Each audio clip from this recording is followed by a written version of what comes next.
Assalamualaikum warahmatullahi wabarakatuh. Welcome to my YouTube channel Learn with me by Farida Laili. Salam kenal semuanya. Jangan lupa subscribe ya. Happy for watching. Oke teman-teman, mari kita belajar materi tentang dasar-dasar metodologi penelitian. Halo teman-teman mahasiswa dimanapun saudara berada. Kali ini kita akan belajar tentang tujuan penelitian, di mana materi tujuan penelitian ini ada pada mata kuliah dasar-dasar metodologi penelitian. Nah, sebelum kita lanjut materi tentang tujuan penelitian, mari kita awali dengan bacaan suratul Fatihah supaya apa yang kita pelajari bisa dengan mudah dicerna dan difahami. Al-Fatihah.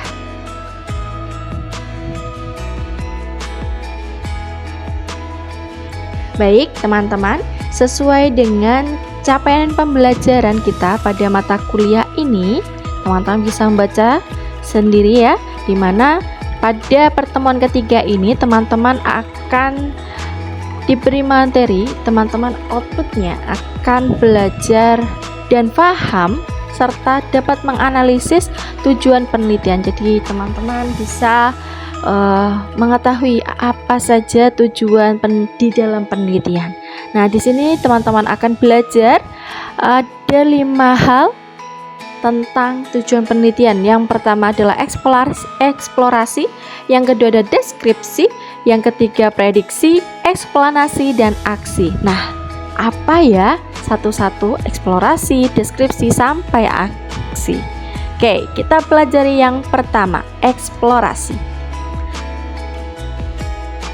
Eksplorasi adalah gaya penelitian, tujuan penelitian yang gunanya adalah untuk menemukan pengetahuan baru yang sebelumnya belum pernah ada atau belum banyak diketahui, di mana tujuan dari penelitian eksplorasi adalah untuk memuaskan rasa ingin tahu awal dan memperoleh pemahaman yang lebih mendalam.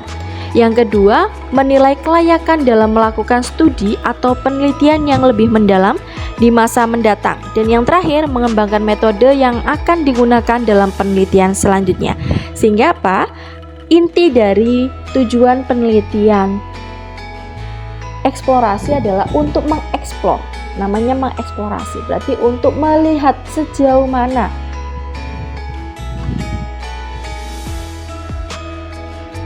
sesuatu itu bisa untuk diteliti. Nah, contoh di dalam ilmu sosial, kita berada di program studi Tadris IPS, teman-teman. Dari konteks ilmu sosial, teman-teman bisa menemukan, bisa menggunakan tujuan pembelajaran eksplorasi dari penelitian. 1. Menjelajahi pola perilaku generasi muda dalam menggunakan media sosial untuk mengetahui dampaknya terhadap interaksi sosial. Yang kedua, teman-teman juga bisa menggunakan contoh dari penelitian tentang mengidentifikasi faktor-faktor yang berkontribusi terhadap meningkatnya fenomena work-life balance di kalangan tenaga kerja milenial.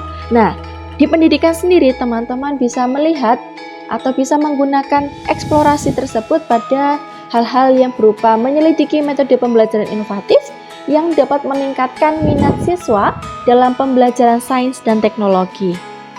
Contoh lain, teman-teman juga bisa melihat atau menjelajahi penerapan gamifikasi dalam pembelajaran daring untuk mengetahui dampaknya terhadap motivasi belajar siswa. Ini adalah contoh-contoh yang bisa teman-teman gunakan untuk membuat penelitian, tujuan penelitian eksplorasi. Kemudian ada tujuan penelitian deskripsi. Deskripsi itu adalah pengkajian fenomena secara rinci atau membedakannya dengan fenomena lain. Maksudnya apa? Di dalam tujuan penelitian deskripsi ini, teman-teman bisa memberikan gambaran yang akurat mengenai karakteristik suatu fenomena, individu, atau kelompok pada waktu tertentu. Nah, penelitian ini menjawab pertanyaan seperti apa, siapa, kapan, dan di mana mengenai subjek yang diteliti. Nah, contohnya apa? Di dalam ilmu sosial, teman-teman bisa mendeskripsikan tingkat partisipasi masyarakat dalam pemilihan umum di suatu daerah.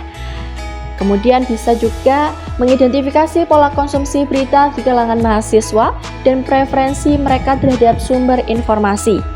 Nah, di dalam pendidikan, contohnya teman-teman bisa mendeskripsikan efektivitas metode pembelajaran blended learning dalam meningkatkan hasil belajar siswa, atau mengidentifikasi tingkat literasi digital di kalangan guru dalam menerapkan teknologi dalam pembelajaran. Jadi, teman-teman di dalam penelitian deskripsi nanti bisa mendeskripsikan apapun terkait dengan hal yang teman-teman ingin teliti.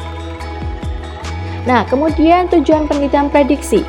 Tujuan penelitian prediksi itu yang pertama, mengidentifikasi hubungan yang memungkinkan peneliti meramalkan atau memperkirakan suatu hal berdasarkan informasi atau variabel lain, di mana penelitian ini sering digunakan untuk meramalkan kejadian atau fenomena sosial tertentu yang akan terjadi di masa mendatang. Ingat, penelitian ini bukan berarti untuk semacam cenayang, tidak, tapi dengan membaca pola-pola yang ada untuk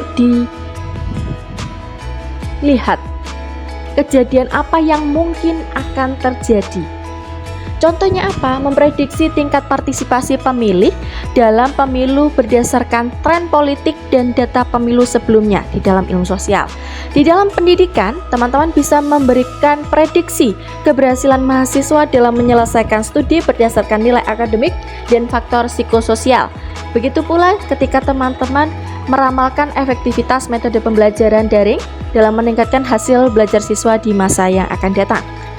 Nah, kemudian eksplanasi. Tujuan eksplanasi adalah untuk mengkaji hubungan sebab akibat antara dua fenomena atau lebih, di mana di dalam eksplanasi ini teman-teman akan menjelaskan mengapa dan bagaimana suatu fenomena itu terjadi, serta menentukan validitas hubungan sebab akibat tersebut. Contohnya, teman-teman bisa menjelaskan hubungan antara penggunaan media sosial dan tingkat kecemasan sosial di kalangan remaja. Kemudian di dalam pendidikan, teman-teman juga bisa menjelaskan bagaimana metode pembelajaran berbasis proyek dalam meningkatkan keterampilan berpikir kritis siswa, menganalisis pengaruh penggunaan teknologi dalam pembelajaran terhadap motivasi belajar mahasiswa. Yang terakhir, kita akan belajar tentang aksi. Aksi itu penelitian di mana menemukan solusi praktis terhadap permasalahan tertentu melalui tindakan atau intervensi langsung. Nah, penelitian aksi ini dilakukan dengan eksperimen tindakan dan mengamati hasilnya. Berdasarkan hasil tersebut disusun solusi yang tepat. Contohnya, di dalam ilmu sosial, teman-teman bisa mengembangkan strategi pemberdayaan ekonomi bagi komunitas lokal untuk meningkatkan kesejahteraan masyarakat. Sedangkan di ranah pendidikan, teman-teman bisa menguji efektivitas metode pembelajaran berbasis proyek dalam meningkatkan pemahaman konsep IPS pada siswa. Bisa juga teman-teman menerapkan teknik pembelajaran berbasis gamifikasi dalam kelas dan mengevaluasi dampaknya terhadap motivasi belajar siswa.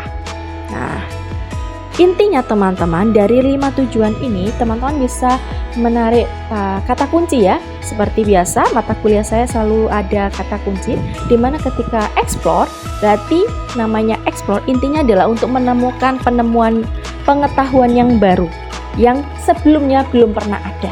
Kemudian untuk yang deskripsi, teman-teman menjelaskan atau mengkaji fenomena itu secara rinci.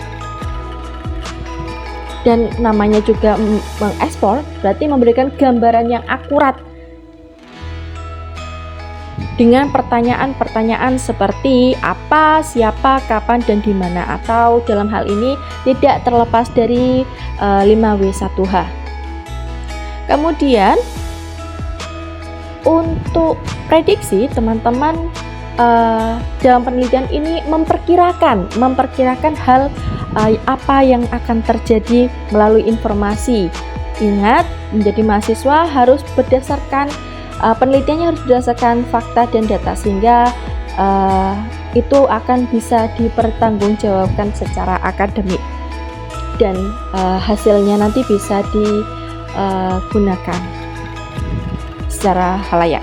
Kemudian untuk yang eksplanasi, berarti di situ ada hubungan sebab akibat antara dua fenomena atau lebih. Nah, ini. Kemudian untuk yang aksi berarti ada tindakan. tindakan itu berdasar tindakan yang mana dari tindakan tersebut bisa menemukan solusi praktis terhadap permasalahan yang diteliti. Nah, seperti itu kuncinya. Sehingga dari sini teman-teman bisa belajar ketika membuat sebuah penelitian, teman-teman tentunya bisa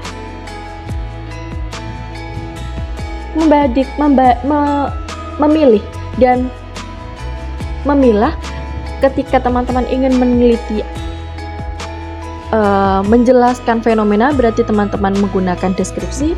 Kalau teman-teman ingin memperkirakan sesuatu, berarti tujuan penelitiannya harus tentang prediksi, gitu ya. Teman-teman juga bisa menggunakan buku literasi dari Shioto Sandu di mata kuliah dasar metode penelitian ini. Untuk buku e-book ini ada di Google Drive Google Drive mata kuliah dasar-dasar metode penelitian ya. Kemudian di mata kuliah ini, di akhir teman-teman ada tugas atau ada kuis evaluasi. Silahkan dikerjakan kuis ini, di mana deadline untuk kelas A adalah Rabu pukul 10 malam, dan untuk kelas B Jumat pukul 10 malam. Kerjakan sesuai dengan deadline. Jika teman-teman lebih dari deadline, maka kuis teman-teman di mata kuliah ini atau kuis 1 ini akan tidak ada atau 0. Sehingga kumpulkan poin di setiap kuisnya supaya mendapatkan nilai maksimal pada mata kuliah ini. Terima kasih atas perhatian teman-teman.